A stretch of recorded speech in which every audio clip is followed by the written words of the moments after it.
In the unwritten literature and traditions of the Gaelic-speaking countrymen are echoes out of the vast silence of a still more ancient time. The tradition of oral storytelling has been in Ireland for over 1,000 years.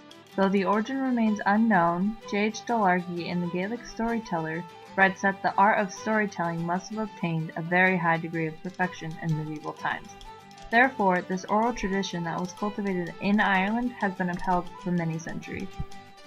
Kuno Meyer has even called the written literature of medieval Ireland the earliest voice from the dawn of West European civilization. However, the untold stories date back further in ancient history. Through the past centuries of war and neglect, this oral storytelling tradition has perished, leaving us in a state of not ever knowing what we've truly lost. This tradition survived in most parts of Ireland until the Great Famine of 1846 and 1847.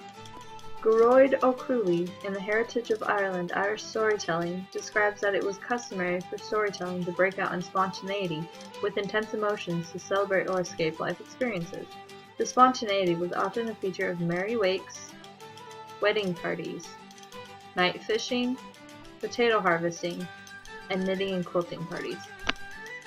But perhaps the most common setting for storytelling to occur was near the winter hearth in the farmhouse kitchen, where friends and neighbors gathered to pass the cold and dark hours. Two types of narrators could be found during this time of gathering. The Shigaley was a male, who told international tales that were long and difficult to remember. They were often told in the third person and included amazing adventures. The second type of narrator was the Shawnee and could be either male or female. Through local tales that included familiar places, genealogy, fairies, and ghosts, the narrator often told the story as if he had witnessed the event himself. These stories would begin as soon as these children went to bed. They were told during the night around the winter fire from the end of harvest until the middle of March. However, it was considered bad luck to tell the stories during the day. The Irish were looked down upon and were considered a symbol of poverty. Therefore, oral traditions weren't written down because they were deemed insignificant. However, that didn't stop the stories from being rich.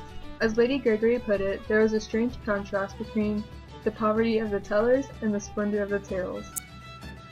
As time went on, the Irish language faded and the English language became more prominent.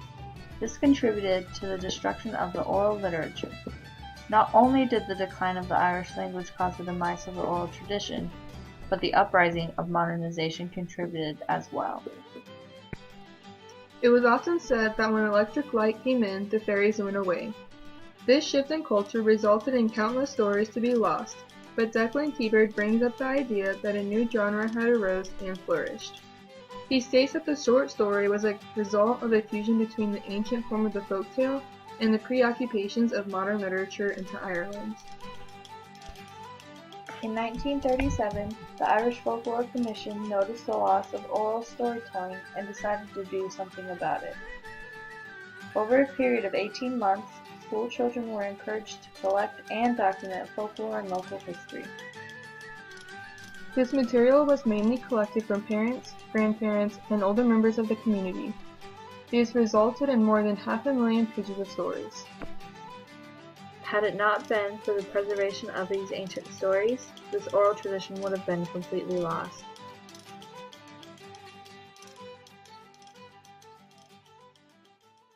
Different topics of Irish storytelling, including the significance of the Irish storytelling, but ultimately we decided to do a brief history of what Irish storytelling has been in Ireland, which included some characteristics of what Irish storytelling has looked like in the past. We both started out looking at resources and seeing which ones could work for the oral tradition part of storytelling, and we came together with what we found and with quotes and everything and put them together and made an outline. I did the video aspect of the project. And I did the bibliography and I typed the script, and I also supplied all the pictures that you saw in the video. And then the challenges that we came across was mostly just choosing what topic we were going to do, since Irish storytelling is such a broad topic. So we really had to narrow it down to a specific direction. That was probably the roughest part that we had. But what I learned most from this video was I came to Ireland to study the culture of Ireland, and I think through the storytelling aspect, I learned a lot of what the culture used to be and how that shaped the culture today.